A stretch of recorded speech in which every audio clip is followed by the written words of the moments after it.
श्री स्वामी समर्थ मंडळी. तर रथसप्तमी आता जवळच आलेली आहे. तर आपण आज रथसप्तमीच्या संपूर्ण माहिती आपण या व्हिडिओमध्ये आज आपण पाहणार आहोत. तर रथसप्तमी म्हणजे काय? रथसप्तमीच्या दिवशी कोणत्या देवाची पूजा केली जाते? कोणती पारंपरिक गोष्टीचे पालन आपल्याला करायची आहे, ते आज आपण पाहणार आहोत. रथसप्तमीच्या दिवशी सूर्यदेवांची रथयात्रेचं प्रतीक आहे. सूर्यदेवांची उपासना जीवनात आरोग्य, समृद्धी, यश मिळवून देते असं म्हटलं जातं.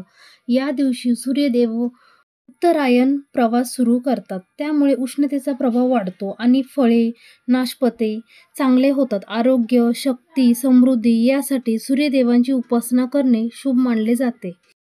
हा सण सूर्यदेवांना समर्पित आहे. सूर्य जयंती, माघ जयंती ओळखला जातो. भगवान सूर्य हे भगवान श्री हरी विष्णूंचे अवतार म्हणून ओळखले जातात. या दिवशी सूर्यदेवांची जयंती साजरी केली जाते. असं मानलं जातं की या दिवशी सूर्यदेवांना सगळ्या जगाला प्रकाश दिलेला आहे. सूर्यदेवांची ज्या ज्या ठिकाणी मंदिर आहे तिथे वेगवेगळ्या पद्धतीत सूर्यदेवांची उत्सव साजरा केला जातो. अनेक ठिकाणी रथसप्तमी वेगवेगळ्या पद्धतीत साजरी केली जाते. रथसप्तमीच्या दिवशी दरवाजामध्ये रांगोळी काढून सूर्यदेवांची प्रतिमा काढून प्रतिमेसमोर मातीच्या भांड्यामध्ये दूध गरम करून उकळले जाते. दूध उकळल्यानंतर त्याचा गोड भात करून सूर्यदेवांना नैवेद्य म्हणून वापरला जातो. रथसप्तमीच्या दिवशी वेगवेगळ्या विधी केल्या जातात. लवकर उठवून अरुणोदयाच्या वेळी स्नान करावे असं मानलं जातं. यावेळी स्नान करण्याने चांगलं आरोग्य मिळतं असं मानलं जातं. सप्तमीच्या दिवशी सूर्यदेवांना अर्घ्य द्यावा व सूर्यदेवांच्या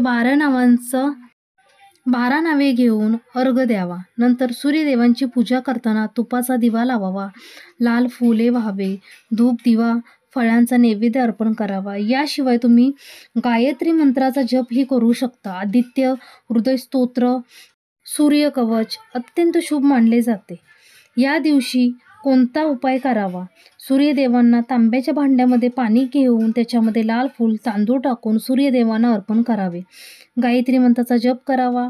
या उपायाने सर्व रोगांपासून मुक्ती मिळते आणि सूर्यदेवांचा आशीर्वाद आपल्याला मिळतो. रथसप्तमीची पूजा कोणी करावी? त्याचा लाभ काय आहे? ज्योतिषशास्त्रानुसार एखाद्याच्या कुंडलीत सूर्य जितका बलवान असेल तितका त्याचे चैतन्य प्रतिकारशक्ती चांगली असते. सूर्य नेहमी जीवनात प्रकाश आणण्याचे कार्य करतो, म्हणून त्यांची पूजा विशेष महत्त्व दिले जाते. म्हणून सूर्यदेवांची उपासना करण्यासाठी उत्तम दिवस म्हणजे रथसप्तमी हा आहे.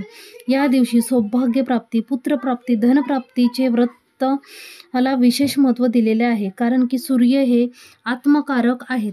मानवी शरीराला आध्यात्मिक शक्ती देणारे, चैतन्य शक्ती देणारे हे सूर्यदेव आहेत.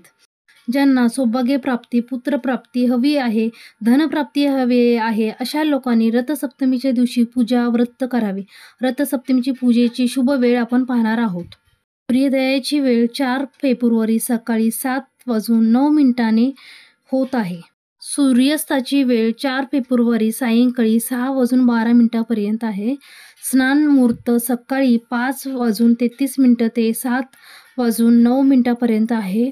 अर्घदानासाठी सूर्योदयाची वेळ सकाळी 7:05 आहे. समाप्त तिथी 4 फेब्रुवारीला पहाटे 4:36 ते 5 फेब्रुवारीला मध्यरात्री 2:31 तिथीला संपणार आहे. तसेच या दिवशी तुम्ही दान धर्मही करू शकता. तसेच स्त्रियांनी या दिवशी उपवास केला पाहिजे. तर या दिवशी रथसप्तमीच्या दिवशी तुम्ही उपवास करून सूर्यदेवांची आशीर्वाद तुम्ही घेऊ शकता. आणि सूर्यदेवांना रथसप्तमीच्या दिवशी नाही तर तुम्ही प्रतिदिवशी सूर्यदेवांना तुम्ही जल अर्पण करावे. त्याने तुमचे आरोग्य चांगले होणार आहे. तुम्हाला सूर्यदेवांचा तुम्हाला आशीर्वाद मिळणार आहे आणि सूर्यदेवांची ही उपासना केल्यामुळे तुमचं आरोग्य चांगलं होणार आहे. तुम्हाला कामाधंद्यामध्ये यश मिळणार आहे.